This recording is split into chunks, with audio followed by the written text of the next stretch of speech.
V osnovni šoli Mirna Peč bodo v tem šolskem letu izvajali projekt Vsak človek je zase svet oziroma Tone Pavček. Zato so znamenitemu rojaku tudi posvetili 6. otroško likovno ustvarjalnico.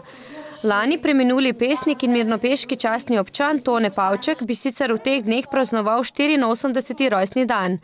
Delavnice pod istoimenskim naslovom so se udeležili učenci iz Mirne Peči, Brusnic, Žužemberka, Trebnjega, Škocjana, Šmarjete in Mirne, ki so ob pomoči mentorjev ustvarjali v pesnikovem rojstnem kraju Šentjuriju. Zbrali so se na pesnikov rojstni dan 29. septembra. 33 učencev je ustvarjalo na temo pesnikovih pesmi. Prebrali so oziroma dobili so v roke pesem, ki so si jo sami izbrali in na podlagi pesmi slikali, ustvarjali torej likovna dela. Nastalo je 33 del, toliko kot je bilo učencev. Motive so otroci zbirali sami, osnovni pa je bil Pavčkov rojstni kraj Šentjurij. Zelo zabavno se mi delo, prvo smo imeli prvo nam je ena vodička pokazala hišo, kjer je živel Tone Pavček in nam je razložila o njem, da pride tudi obiska, da ga so tudi živeli, kako ga kličejo, tako da je tam skozi, da ga že poznajo dobro.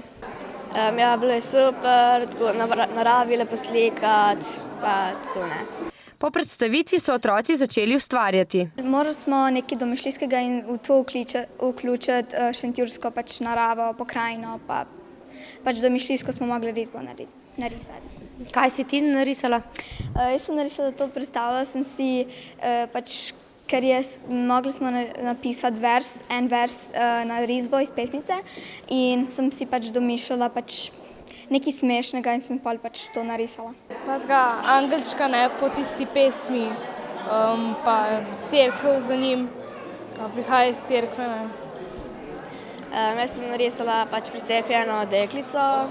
Pa šolarji, predvsem mirnopeški, poznajo Toneta Pavčka in njegovo pesnikovanje? Toneta Pavčka poznajo. Tone Pavček je najbolj znan in priljubljen sodobni pesnik, ki ga otroci radi berejo. Leta 2008 je osnovna šola Mirna Peč že imela projekt Tone Pavček, tako da so otroci predvsem v Mirni Peči zelo seznanjeni z delom in življenjem Toneta Pavčka. Dela, nastala na 6. otroški likovni ustvarjalnici, ki jo je mirnopeška šola pripravila v sodelovanju z občino, so nekaj dni zatem postavili na ogled v avli šole. Risbe bodo še nekaj časa krasile tamkajšnje stene, konec leta pa naj bi jih preselili v prostore nove šole. Ta delavnica, mislim, da je zelo pomembno, da so res ti otroci poskušali tudi njegove pesmi spraviti na papir in na ta način pripraviti neko lepo obeležje. In to mislim, da je tudi dobro za občino. Občina pa tudi v bodočnosti poskrbela, da bomo neko obeležje najdli. Ne nazadnje se dogovarjamo, verjetno bomo tudi to novo osnovno šolo poimenovali po Tonetu Pavčku in tudi tam najbrž za njegov spomin tudi pripravili ustrezno stvari, ki so potrebne za tako obeležje.